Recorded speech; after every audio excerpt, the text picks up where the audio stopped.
Everyone, today we had the great opportunity of speaking to Representative Erick Allen about the Lieutenant Governor's position. Let's check out what he had to say about it. The constitutional duty of the Lieutenant Governor is to be the President of the Senate. That's what's called out in the Georgia Constitution, is that the Lieutenant Governor will serve as the presiding officer of the Senate. So basically, as the President of the Senate, they are responsible for the daily operation, if you will, of the Senate, how bills are called to the floor, influencing committee assignments, influencing what bills are sent to committee. So it's a very powerful position if exercised the correct way. How do the lieutenant governor and the positions affect the voters in their daily life? You know, just like all the constitutional offices, they all impact everyday Georgians. There are things that most voters and residents don't even understand or notice that roles like the lieutenant governor impact. For example, last session, when all the talk about the city of Buckhead was going around, it was the lieutenant governor who assigned that to a committee, knowing that that committee would kill that movement. I mean, that's a lot of power, and that influences a lot of people.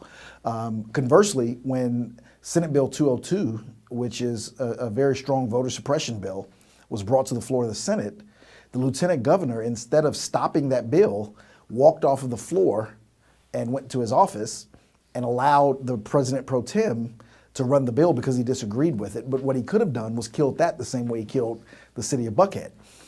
So it's a very, very important bill that influences everyday lives. If we had a lieutenant governor that really respected a woman's right to make her own bodily autonomy decisions, we wouldn't have HB 481. You know, we wouldn't have SB 202. We wouldn't have a lot of these things that, you know, we're now hoping we can fight and reverse if we had strong leaders in positions like lieutenant governor. How many times can a person run for the lieutenant governor? So the lieutenant governor is different from the governor. The lieutenant governor is not term limited like the governor. The governor can only run for 2 consecutive terms, so for 8 years. Lieutenant governor can continue to run if they choose. It's also kind of a nature of the fact that in Georgia we don't run as a ticket. There are often times where you could have a governor from one party, a lieutenant governor from a different party, because the voter can choose based on individuality, not on a ticket.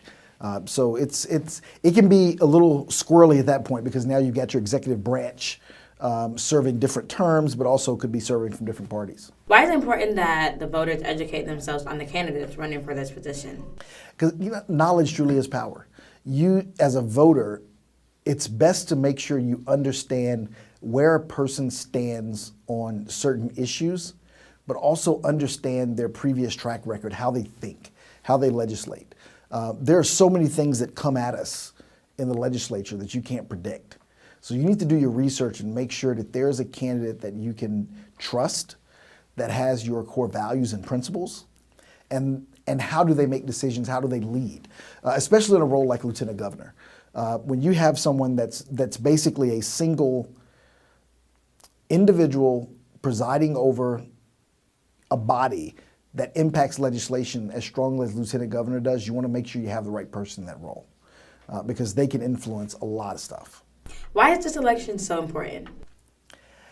It's the only time your voice is truly heard, and everybody's voice is the same.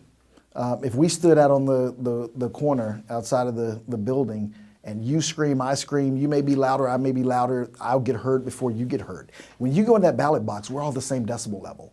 We're all screaming the same, and that's our individual opportunity to influence what happens in our day-to-day lives.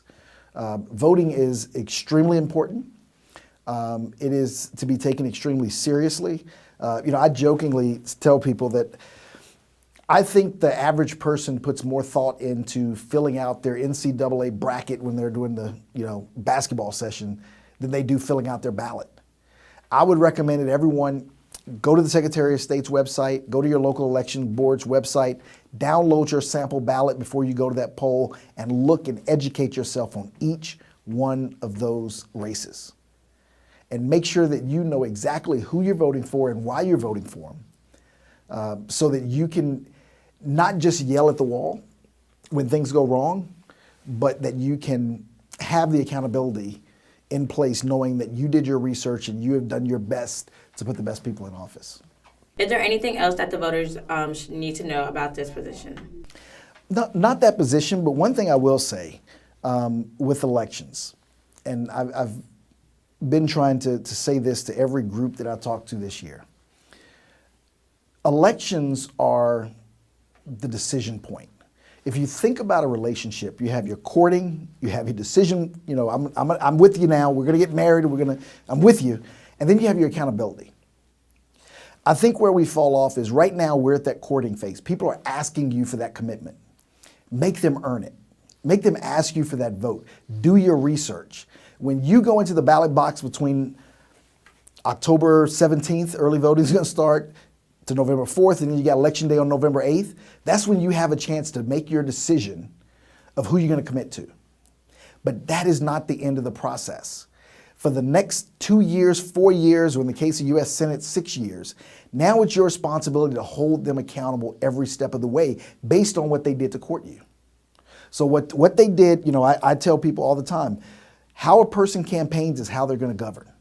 Pay attention to how they're gonna campaign. Make your decision and make that commitment.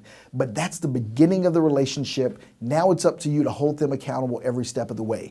And if all of our organizations, all of our activists, all of our voters understood and behaved that way, then I think we'd have more accountable government, more accountable representatives who are doing what they promised, or at least what we expected while they were telling us that they wanted our vote.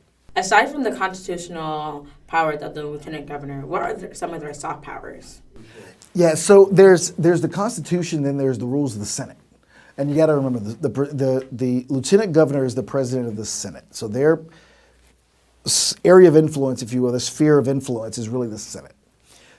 If you look at what the current lieutenant governor has done, you talk about that soft power.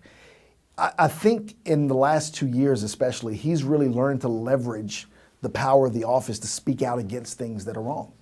To speak out against the election fraud, to speak out against the fake electors that were sent to D.C. to overthrow the election. And I think it's, you know, when you look at the contrast, you know, it's not always about party. Sometimes it's about individual, because you've got one Republican lieutenant governor who's not running for re-election that stood up for the rule of law, stood up for the integrity of elections, and is now, I would say, paying the price.